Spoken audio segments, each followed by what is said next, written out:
Hello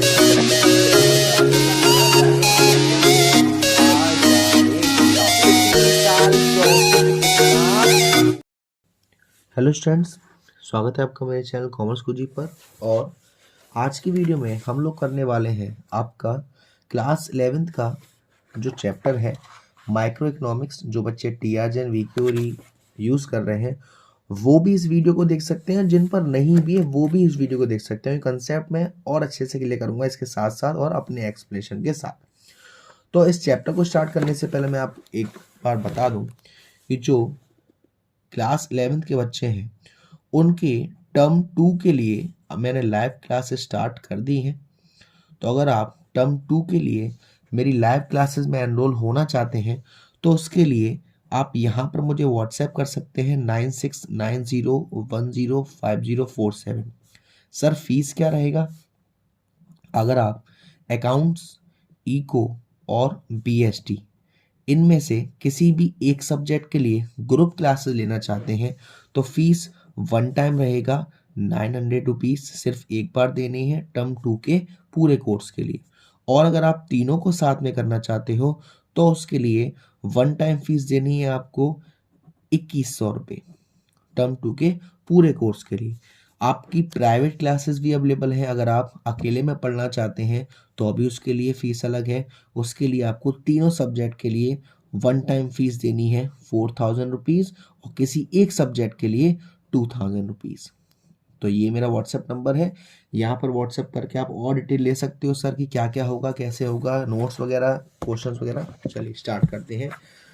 chapter 7 देखो, इससे पहले जितने भी चैप्टर्स थे आपके उनमें हमने बात करी हमारे कंज्यूमर्स की।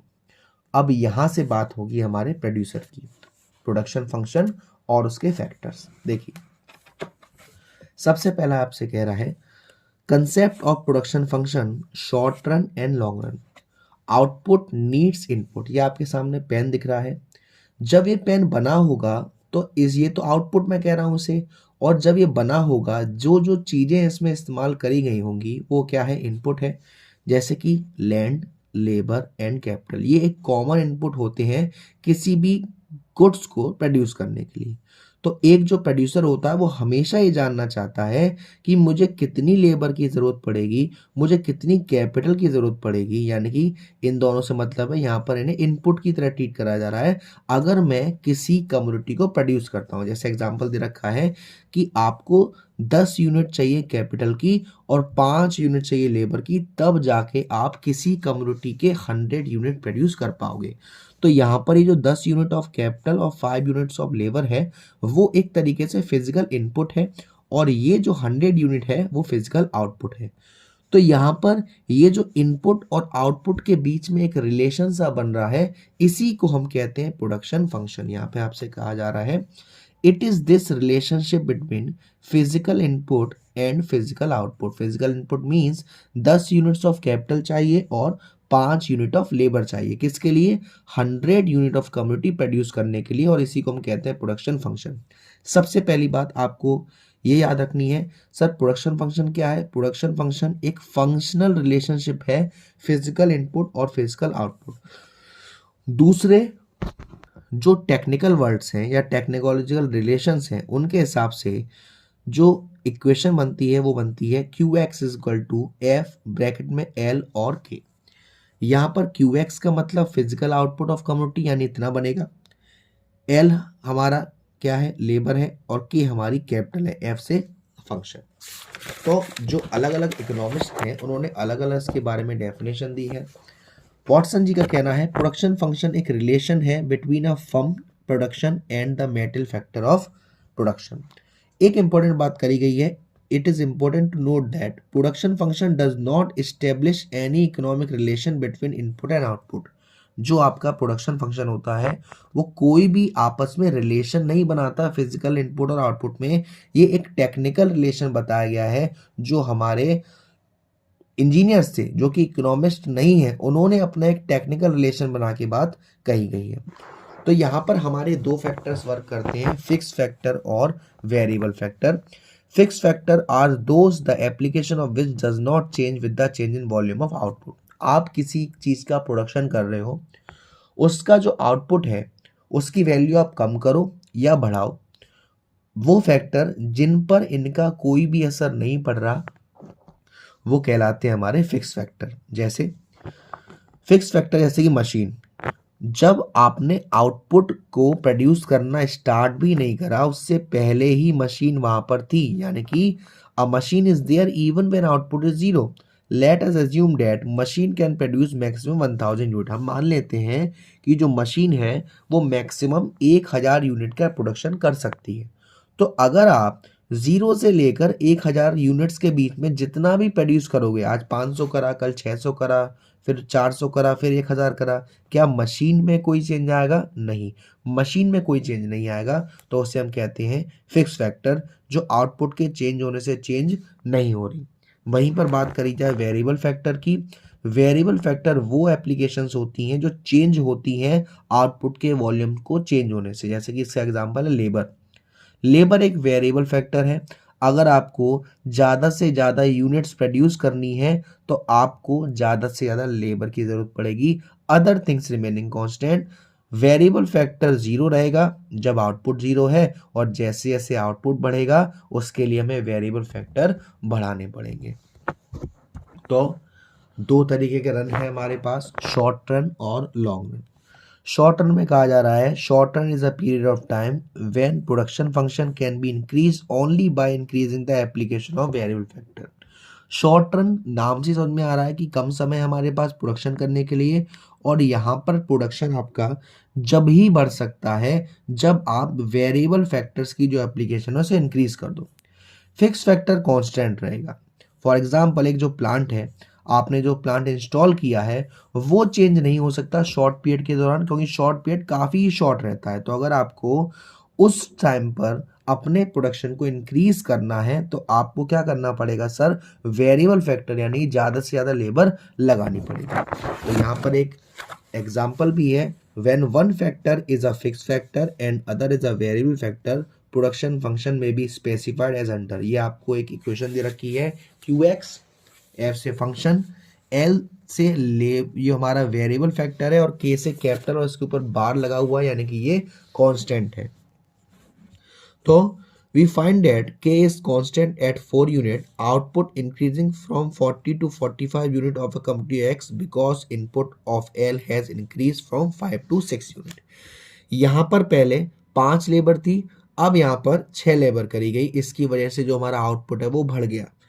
फिक्स फैक्टर में कोई भी चेंज नहीं आया, इसीलिए हम शॉर्ट रन प्रोडक्शन में प्रोडक्शन बढ़ाने के लिए जो हमारे वेरिएबल फैक्टर है उनकी जो एप्लीकेशन उन्हें बढ़ाना पड़ता है। तो इसको जो हमारा शॉर्ट रन प्रोडक्शन फंक्शन है उसको हम variable proportion type production function भी कहते हैं, और इसको हम वेरिएबल फैक्टर रेशियो भी कहते हैं। यहाँ पर आपको एक इक्वेशन दिखाई दे रही है, ये हमारा एक्स एक्सिस है और ये हमारा वाई एक्सिस है। जो वाई एक्सिस है उसको तो हमने माना हुआ है कैपिटल, उसमें कोई चेंज नहीं आ रहा, लाइन सीधी जा रही है।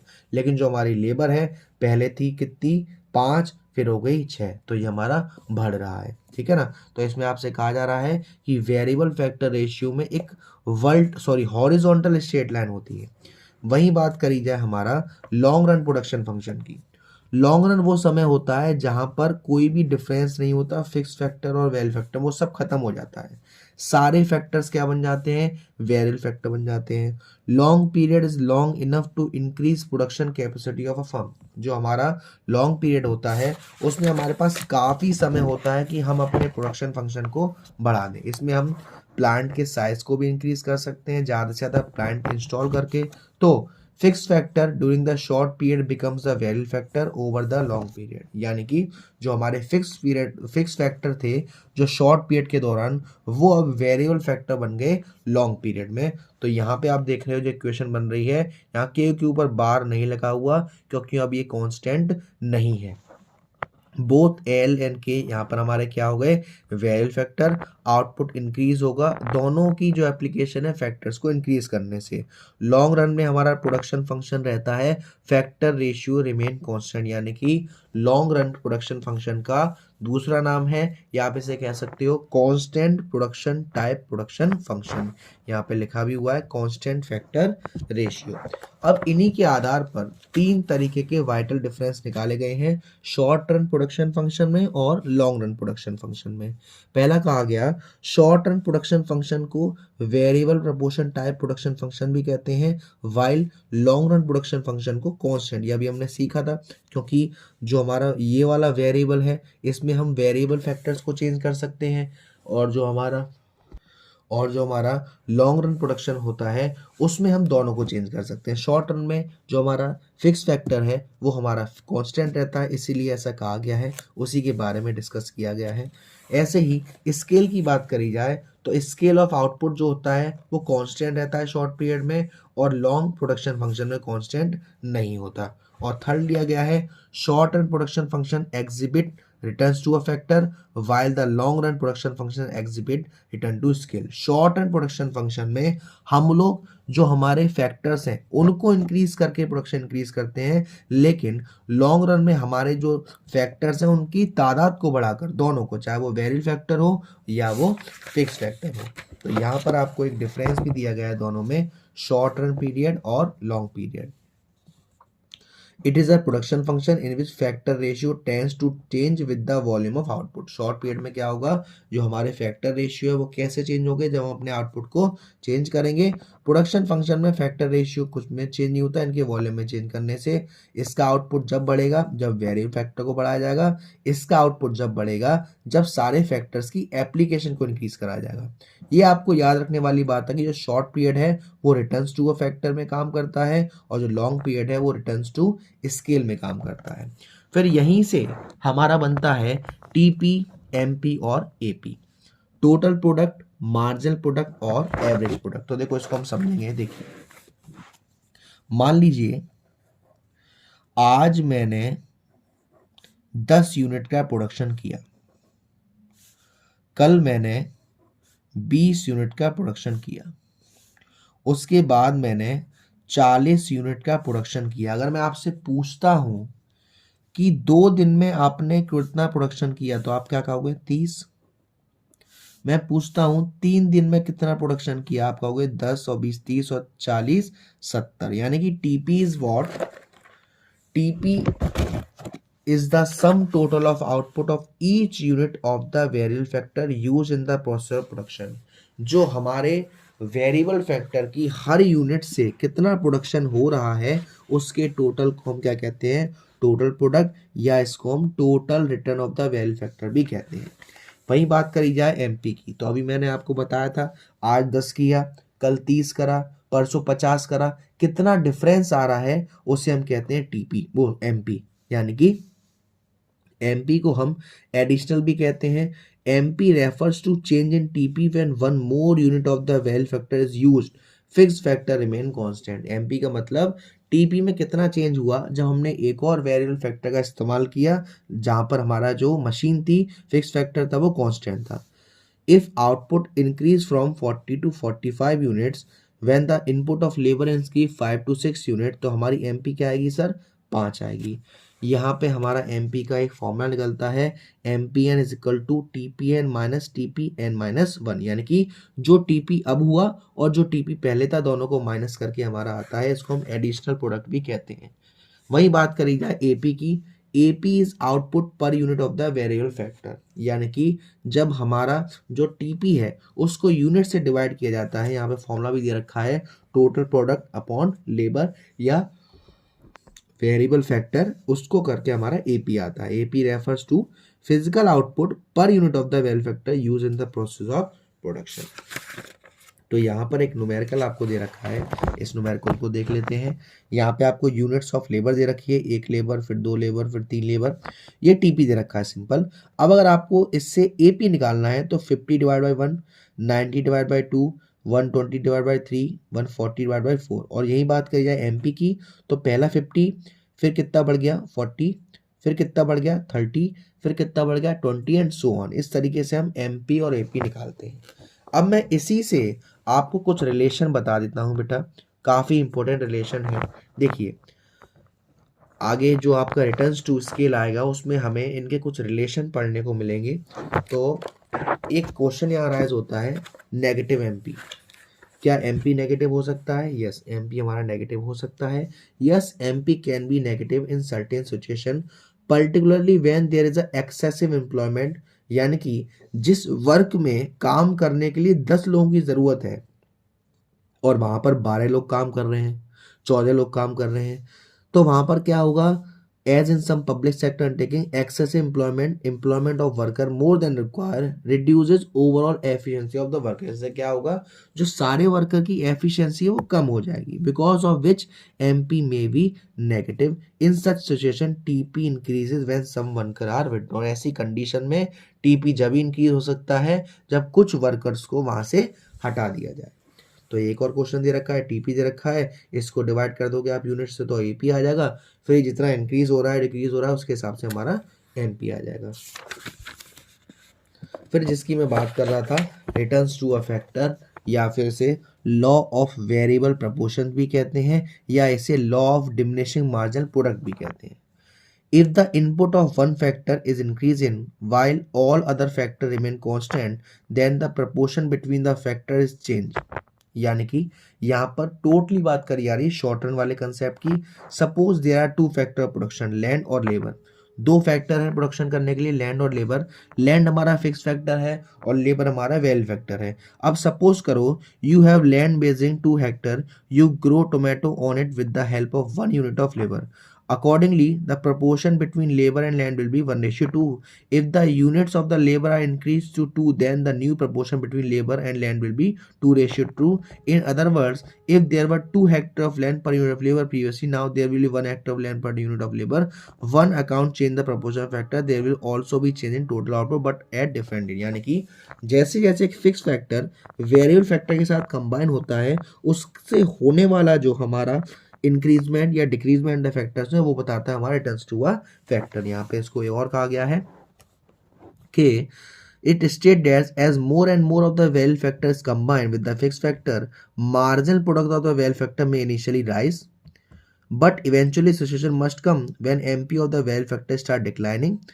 इन स्टेज में कम व्हेन एमपी बिकम 0। यानी कि इसका मतलब क्या है कि जैसे जैसे एक फिक्स फैक्टर के साथ वेरिएबल फैक्टर काम करेगा तो शुरुआत में तो हमारा जो मार्जिनल प्रोडक्ट है वो इंक्रीज होगा। जब एक नई मशीन पर आप प्रोडक्शन करना स्टार्ट करते हैं तो शुरुआत में तो प्रोडक्शन वो ज़्यादा ही देती है ना, तो शुरुआत में प्रोडक्शन ज़्यादा देती है, फिर धीरे धीरे धीरे वो प्रोडक्शन कम करना शुरुआत कर देती है, फिर एक टाइम पे वो नेगेटिव चली जाती है। तो यहाँ पर 3 रिटर्न्स आएंगे, एक हमारा increasing returns to a factor, एक हमारा diminishing returns to a factor, एक हमारा नेगेटिव। यहाँ पर लेबर दे रखी है, यहाँ आपको टीपी दे रखा है, एमपी निकाला, पहला 2 था, फिर कितना बढ़ गया 3, फिर कितना बढ़ गया 4, फिर कितना बढ़ गया 3 2 1 0 -1। तो ये जो 2 से लेकर 4 तक की कहानी रहेगी वो हमारा increasing returns to a factor है, 4 से लेकर 0 तक की कहानी diminishing returns to a factor है, और -1 यानी कि negative returns to a factor.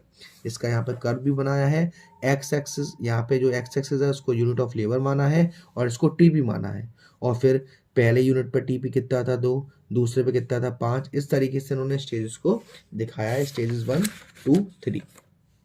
अगर आपसे कोई पूछता है कि increasing returns to a factor के कारण क्या है, पहला है fuller utilisation of the fix factor. जो भी हमारे फिक्स फैक्टर है, मशीन्स वगैरह हैं, उनका हमने पूरे तरीके से इस्तेमाल किया, जितना वो कर सकते हैं, जितना वो प्रोडक्शन कर सकते हैं उतना हम प्रोडक्शन से करवा रहे हैं।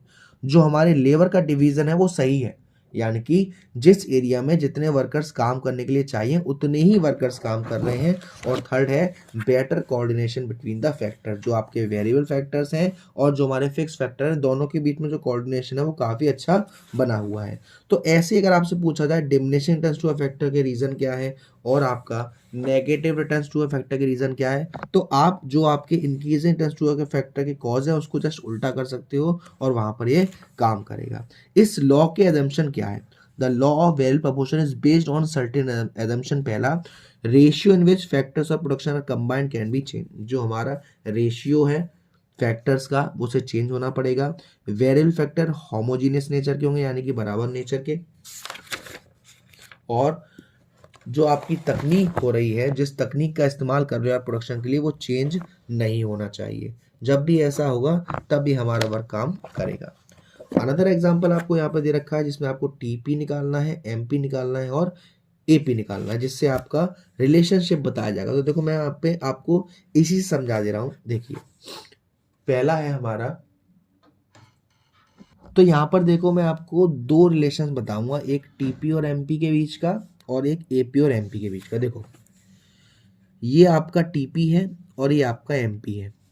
टीपी इंक्रीज होगा और वो भी इंक्रीजिंग रेट से, पहले 6 बढ़ा, फिर 20 हो गया यानी कि 14 बढ़ा, फिर 48 हो गया यानी 28 बढ़ा। कब तक?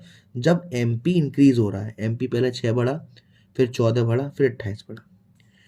टीपी इंक्रीज होगा डिक्रीजिंग रेट से जब एमपी घटना स्टार्ट कर देगा। यहाँ देखिए एमपी 24 से 8 हो गया, फिर 4 हो गया, वहीं पर टीपी पहले 8 बढ़ा, फिर 4 बढ़ा। टीपी अपने मैक्सिमम पॉइंट पर होगा जब एमपी 0 होगा और टीपी घटना शुरू कर देगा जब एमपी नेगेटिव होगा। तो ये तो 4 रिलेशन हुए टीपी और एमपी के। वहीं बात करी जाए एपी और एमपी का, जब एपी इंक्रीज होगा उस कंडीशन में एमपी ज्यादा होगा एपी से।